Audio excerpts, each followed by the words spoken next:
Hi, this is Scott. I really appreciate our sponsors because they make the show possible.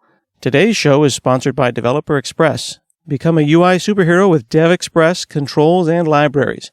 Deliver elegant .NET solutions that address customer needs today. By leveraging your existing knowledge, you can build next-generation touch-enabled solutions for tomorrow. You can download your free 30-day trial at dx.hanselminutes.com. That's dx.hanselminutes.com.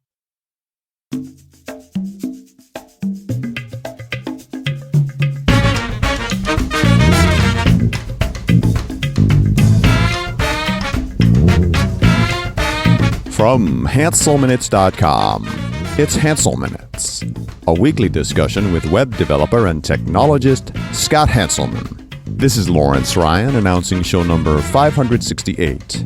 In this episode, Scott talks with Bert Beeckman of Forgotten Empires about bringing back the game Age of Empires with new expansion packs after 16 years. Hi, this is Scott Hanselman. This is another episode of Hansel Minutes. Today I'm talking with Bert Beeckman from Forgotten Empires. How are you? Very good, thank you. I am very happy to be chatting with you because I was on the internet a while back, as one does, and in my surfing I noticed that there was a new game out, Age of Empires 2 HD, The African Kingdoms, and I had to pause. I had to pause a minute, and I had to ask myself what decade we were in. What is going on? It's 2017. Yeah, it has been quite crazy in Age of Empires 2 land for the last 3 years, pretty much. We've seen 3 expansions coming out, and every time we get loads of emails saying like, what year is it? What's going on? Why is Age of Empires still happening? Why is it still a thing? And yeah, it's quite a long story, really. When we started, I think 3 or 4 years ago by now, we were working on a mod for Age of Empires. So after, I don't know, the game had been out then for 15, 13, something like that ages. And nobody at that point had figured out how to add new civilizations to the game. And I don't know, some lazy Sunday afternoon, I was looking around the forums. I was super curious, like, has anyone ever managed to add new civilizations to Age of Empires 2? And I figured it out. There was a guy in China, and he was talking on some kind of forum, and he said, like, I managed to add a 19th. We're 18 in the game. I managed to add a 19th civilization to Age of Empires 2. And that's kind of what I saw. I saw like 19 Civ, and then a whole bunch of Chinese signs. I don't speak Chinese at all, so that was quite challenging. And I started digging, and with Google Translate and then all the tools he was using, I was like, okay, we can do this. We can add a new Civ to the game. And at that point, we started getting more people on board, like people who could do graphics, people who could make some sounds, maybe even compose a bit of music. And I think after a year, that all added up and accumulated to one big mod project. And at the very same time, which we were very unaware of, Microsoft also regained interest in Age of Empires 2. So what they did, they were working on the HD edition, which is on Steam. And at the very same moment, we were working on our mod.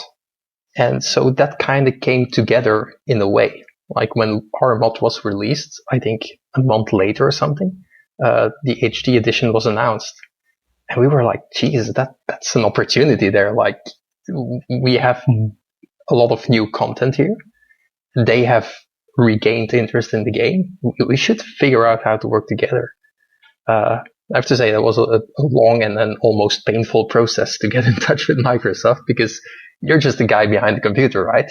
And Microsoft is this big company, and you're like, how do I talk to Microsoft? I know that Bill Gates is at Microsoft, but you don't send a mail to say, hey, Bill, we want to do something with Microsoft. There is no contact point for us. That was so difficult to get into. But after a while, we got in touch with the right people. And yeah, it started from there. And we made one expansion. That turned into 2 expansions. And then I think last December we had the third expansion, Rise of the Righteous, being released, and then that's the one that caught your eye, and then and probably surprised you. Like, why is this still a thing?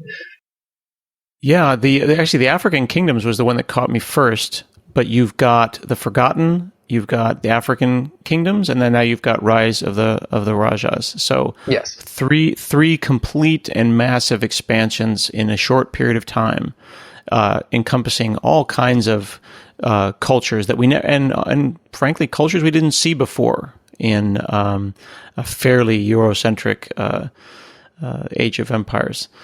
I want to back up though, because you've touched on so many different things. First, sorry. Microsoft's 100. No, it's great. Microsoft's 120, 130,000 people, and your point about trying to find the right person, I find that there's one person inside of Microsoft that is super interested in whatever you have to say. You just have to find that one person, and everyone else has zero interest in what you have to say. There's no middle ground. You know what I mean? Indeed. Did you find that to be the case as well? We definitely. You jump through so many hoops. At first, you're like, "Oh yeah, just talk to that guy. Talk to that guy. Talk to that guy." And you jump around, and eventually, indeed, you get that guy if you're lucky. We were super lucky because they were on that project, and we had a queue to begin with. Like we got in touch with an old developer of the original game, and he told us like that might be a guy if he's still around there to kind of start jumping around. But indeed, it's super difficult to find them. The mods, are these hacks, or is this like, are you like, because there are mods that are hacks, like there's mods for Doom where they just swap out textures, or did you find a way to add this in like the way they would have added it in? It was a mix. There were like this was actually quite an interesting point about the whole timing. Like we mentioned before, it's been 16 years since something, or 15 years since something happened in the series. So a lot of the people who grew up initially with Age of Empires 2, I don't know, they were 10 years old at the time. Now they're 20, 26, something like that. They just came out of college or university. They have a lot of time on their hands in some cases, or they need to find a new hobby, a new passion. And a lot of people just went back to Age of Empires like a childhood game. And it's kind of that environment that I met a lot of people in. They suddenly had the skills to make tools, to edit the game, to even hack the game. And all those tools and those hacking skills combined kind of made the mod. So it's a mix of hacking and proper tools in the way that Ensemble Studios did it back in the 90s. What is it about Age of Empires 2 that gets people so nostalgic? I mean, 3 came out, maybe 10 years ago, and it was more 3D and more fancy, but people kind of shrugged. I feel the same way about like Diablo 2. There's something about these bitmap-based, high-res, raster-based games that make people happy.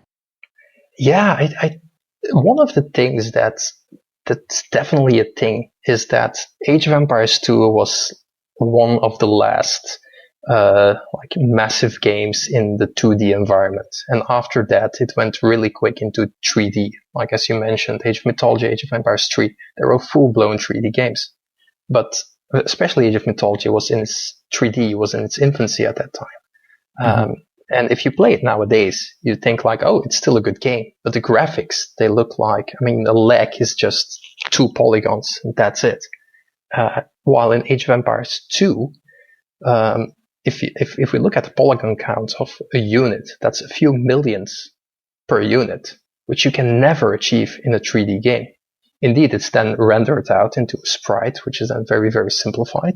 But the quality is just so enormously detailed. And that's a level of detail that 3D has, well, it has caught up by now, but it took a while to get there. So I think just that fact that it's such a high quality 2D game helps in making it age well. I can say it like that. It did seem a little bit like in the early 2000s, mid 2000s, people were trying to make 3D games just because they were 3D, just like Yeah. when we saw 3D movies. And people forgot that we were at the peak of the 2D game at that point. There was no reason to necessarily switch to 3D, but they did it just because they could. I think so, yes. And I mean, it was a new technology, and by now, so many games are in 3D, and you really have that level where you can really wow people by just more than the fact that it's 3D. Like it really looks impressive. But indeed, back in the days, yeah, it's just a different the capabilities that you can do with 3D and 2D. So, yeah. So you started out, you're a mod collective. You're a bunch of fans that like to mod. Someone figures out how to break into this, in a kind of a mod kind of way. Does this mean that you install Age of Empires 2 and then you unzip a bunch of resources on top of it? Or does this mean that you're actually changing binaries in code? We did change some binaries in the code, but we tried to make sure. I mean, at that point, we had no idea about the legalities of all the things we were doing. Modding is always, it's a super gray legal area, right? So we did change the binaries, but indeed you had to have the old game installed, and then we provided an installer as well, and then you could just kind of add it to your old game. That was the way it worked.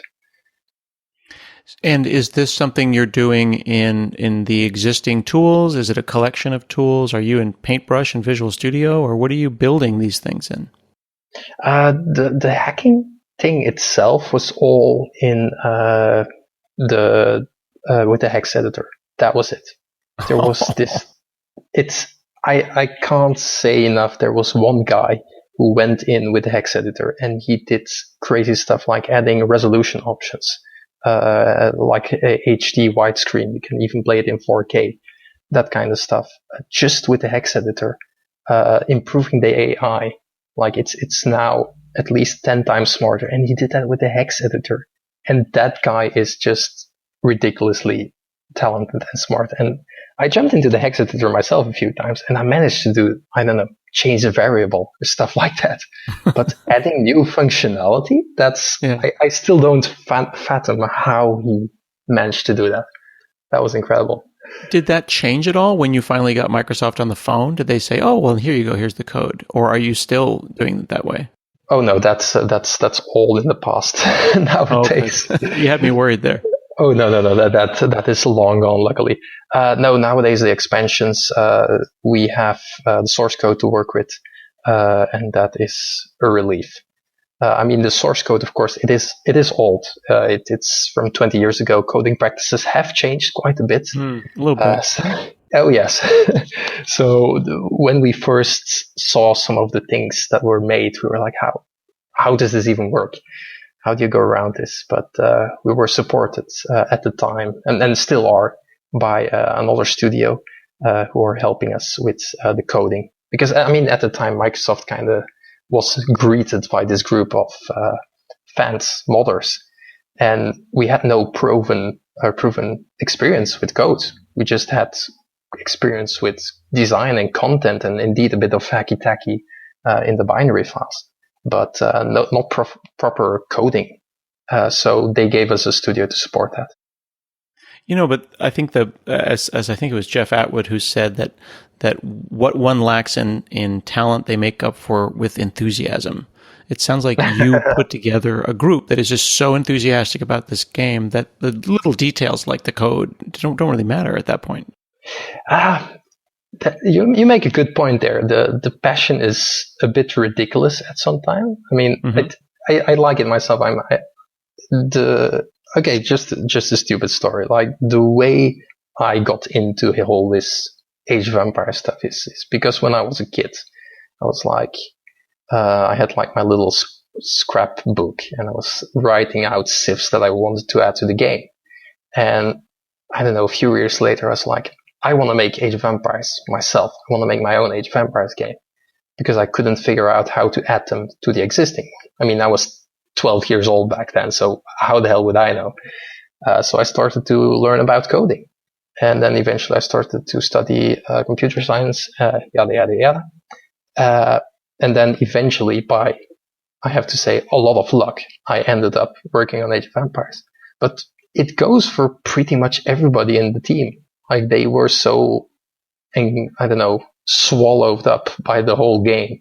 And they're still so passionate about it. And indeed, it's like, we don't come to work and work on Age of Empires. We, if it's the weekend and we want to make a scenario, we make the scenario and we have fun making the scenario, and eventually it's sold.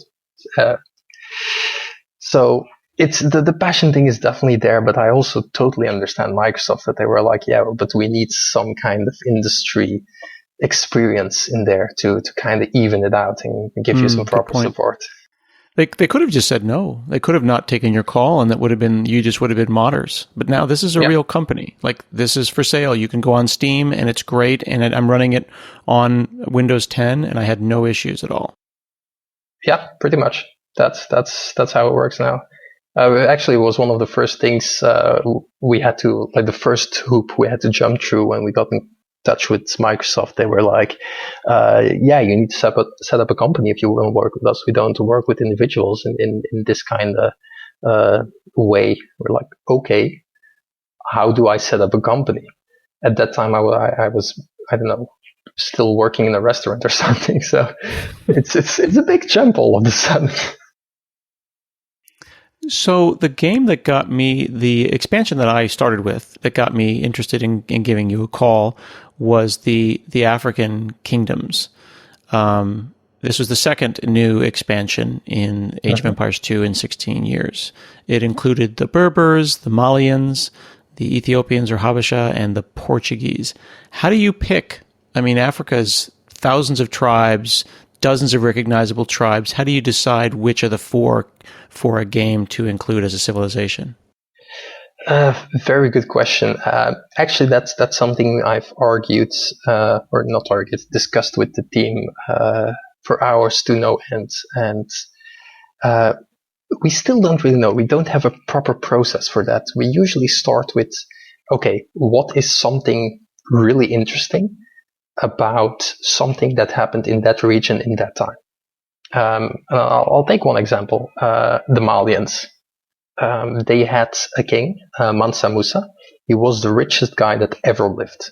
He was, I don't know his net worth, but it's like, take Bill Gates and do that times 100, and you had what Mansa Musa owned back in the days. And there were like stories about him going on trading trips through the Sahara, and then all the regions he passed through, he had no idea of, no concept of trade and money. He just had so much money. So he went to a little village and he was like, I want some milk. And he gave the guy a bar of gold. And then all of a sudden, that guy was the richest guy in the whole tribe. And all those things, after that whole trip he did from Mali to Cairo, the whole economy of North Africa was pretty much collapsed because that guy just spent his money like crazy. And those are the little things that make you interested. Like, oh, wait, what did that guy do? And how did he get so rich? And what happened there? And then you start digging and you get a great, great storyline. And then you're like, yeah, we have to make a civilization around that. And then you start digging, like, did they have military and battles that they fought? And yeah, that's kind of how it starts. And so when you, traditionally in Age of Empires, when you make a civilization, then there's a hero or like the boss of that civilization that you pick, and you could pick a lot of different ones. Were you spending a lot of times? Did you work with people who have historical context in that civilization? Like, for example, with the Ethiopian expansion, you had Yodit or Judith, who's a Beta Israel queen, who basically like laid waste to Axum and the Axumite Empire. Like, how did you explore that, and how did you make sure that it was something that you would want to talk about, and maybe you wouldn't offend modern day Ethiopians if you decided to pick that as a hero? That is a very good question. Actually, we had this happen once in the past. We were working with Indians in the Forgotten expansion, and so we we're talking about the hero. I can't remember his name anymore, but we were developing a storyline. He was going to be the great Indian hero, yada, yada, yada. At that point, we also had an Indian guy on the team. He was working on something unrelated, and he saw what we were doing on the Indian storyline, and he was like, stop, don't do that. This is like making a German campaign and glorifying Hitler. You don't do this. I can't remember what the guy was, but we were very happy that we had the Indian guy on the team back in the day. So that scales only because you had a diverse team. Like we always talk about how diverse teams, help because someone can go and say, "Oh, yikes!" Let's not do that. But yes. That only if you hadn't had that Indian gentleman on your team, you would have been in trouble. How do you do that now? Do you take the storylines to colleges or universities and confirm that this is a good idea? Nowadays, we luckily have Microsoft to fall back on that. We always make our storylines. We do some research ourselves, but then they have a geopol department to make sure that there's nothing touchy or icky in storylines at all. And they go quite in depth on that. Like, I don't know, we touch on something about China.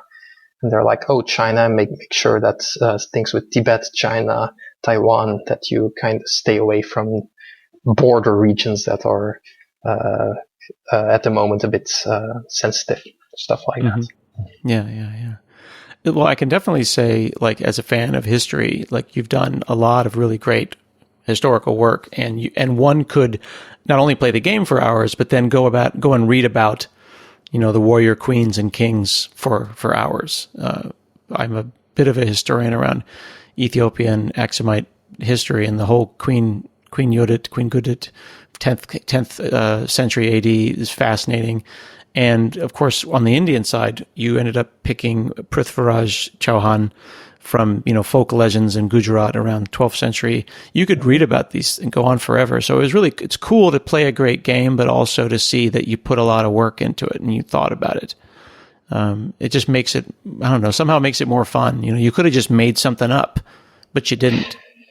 Indeed, there was one campaign actually where we went a bit more freestyle, but it was the storyline in the Forgotten about the quest for El Dorado. So, Francisco de Alameda? Yes, indeed. No, Francisco de Almeida is the Portuguese explorer. He went the other side of the globe. So El Dorado was more an expedition to the Amazon, where the Spanish were kind of looking for El Dorado, the city of gold. And indeed, there is not that much information about that expedition, mainly because they all died in the end. Sorry for the spoilers there, but spoiler alert. Spoiler alert. Sorry, should have said it in the before it.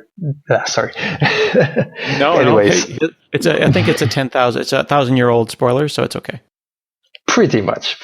We're talking about history here, so we kind of went a bit more freestyle there, but indeed, generally, the campaign team, ever since then, we really focused on historical. And then trying to stick to the history as much as possible. And that's also something that I really noticed when playing the original campaigns. There was a campaign in Joan of Arc, and you had to, defend Paris or liberate Paris. I don't remember exactly what it was. And in history, it was like they said that they walked around Paris and then they conquered a nearby castle. And indeed, in the scenario, the best way to win that scenario is go around Paris, take a nearby castle, and then continue along your merry way. And that was so nice to discover afterwards. It's like, hey, this is quite well researched. Yeah. It's also nice that while you could make stuff up, and like you said, you did in a couple of instances, history is sometimes crazy enough that even, the stories that you can just pluck out of history are almost good enough for your storyline. Absolutely. And that's kind of the basis of Age of Empires. It's a game, it's not a history book, but it's a game mainly inspired by history. So 99% of the campaigns are historical tales that are kind of molded into the game, but in the end, it's still the history behind it. And interestingly, I've got a 9-year-old and an 11-year-old, and they both love playing this game, and they will play the game, then they want to run off and read the book. And I know it sounds cliche, but that's exactly what happens. They want to learn, the Mayas and the Aztecs fight, like, oh, let's find out all about them, or whatever. That is very nice, I have to say. That's glad to hear that the game is still being played by, well, a completely new generation, pretty much. Yeah, it really is. And interestingly, they don't say a word about 3D versus this or that. And the fact that you can run it on a big screen, we're running it on a 30-inch monitor, more dots. That's all they want, more dots. So being able to run it in 4K is pretty amazing. Yeah. Oh yeah, absolutely. It's quite ridiculous. You can actually, that's the very nice thing about the HD edition. And I'm not just stupidly plugging it because we were not involved in that. But sure.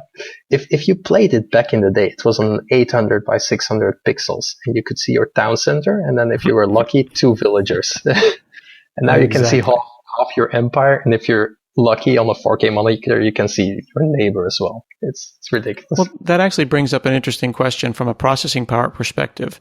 Given that there is probably 2 orders of magnitude, maybe 3 more processing power, here you've described a scenario where you've got 4, 8, 12 times more stuff going on screen. I assume that there's more than enough CPU overhead to be doing all of that kind of work, and the game runs, buttery smooth. I have to say that was a long and difficult journey. Really? Yes, that was ridiculous. The one thing that was really good and well done in the very original game was the way that the sprites and the terrain and everything was rendered. It was very meticulous. It was all done in assembly codes to make sure there was absolutely no overhead at all. So every pixel was only drawn if it had to be drawn. No overheads, no nothing. And if you scale that up from the old resolution, 800 to 600 to 4K, that still works. And there is barely any overhead. When the HD edition came out, some of those things were swapped out. And there were some serious performance hits. Oh, really? That was specifically the terrain was done differently. It was changed from like a 2D rendering system to a 3D mesh. I mean, it still looked like 2D, but under the hood, it was a 3D mesh. Make it, in order to make you have a texture with the mountains over the top of it. Pretty much. And it made sense at the time to do that change, but it kind of backfired. So digging through that and optimizing it to get to the level of the original game, that took a while, but nowadays, indeed, it runs as smooth as it should be. Nice. It seems that people respected performance, though, back in the early 90s, and now, it's pretty easy to be spoiled and just throw a for loop into some code and not think about the ramifications of it when you scale it up. Indeed. It was actually ridiculous when we did go in with the profiler. It was indeed just a few careless for loops that were doing too much work, and that was it. It just took ages to find it. I always joke about that. Like you're in an application. I always think of it as Microsoft Outlook, but it doesn't really matter. I'm in an application and I'm in somebody's for loop. And it's just like, where is that person? Can I call them? Can I tell them I'm stuck in their for loop? I can feel it. I know I'm in their for loop. So what's about the future of Age of Empires? You've got a studio now. You've released 3 of them. People can buy them on Steam. They should go and buy them immediately after this show because they're really very well priced, value priced. It's not going to break the bank. Are you going to keep doing this until you get tired? I guess so. So I do remember after the very first expansion came out, which is by now 3 years ago, I was like, yeah, this is it. There's no more room for civilizations in Age of Empires 2. We've reached the limit, and yeah, we're 2 expansions ahead. So at this point, I say never. There is still room for more expansions. If they're gonna happen, I don't know, but we'd love to do them. And at this point, we're still actively supporting the game as well. We have tournaments going on, so we are making sure there are patches, balance changes, the things for the really back fans to keep them around, to keep them entertained. Nice. So work continues. Yes, we're definitely not out of the game yet. And this works on, I'm saying this because it's true. I'm running this on my Surface. I've played it on airplanes. It runs on my full desktop. It scales to darn near any resolution from, 1024 up. So there's really no excuse. Even a modest machine runs it very, very nicely. I've had no issues at all. Especially if you play like the normal games like Beat Up and AI, totally fine. It should run on anything. The min specs that are specified in the store page are pretty much on point. Very cool. Yep. And where can people find you and your company and get involved? And then do they just Google it to buy it? Yes, I think so. If you go to our website, forgottenempires.net, I think on the front page you can see all the expansions with links to the Steam store. So you can find it there as well. Very cool. That's forgottenempires.net. We'll put it in the show notes and we'll tweet it and we'll spread the word about this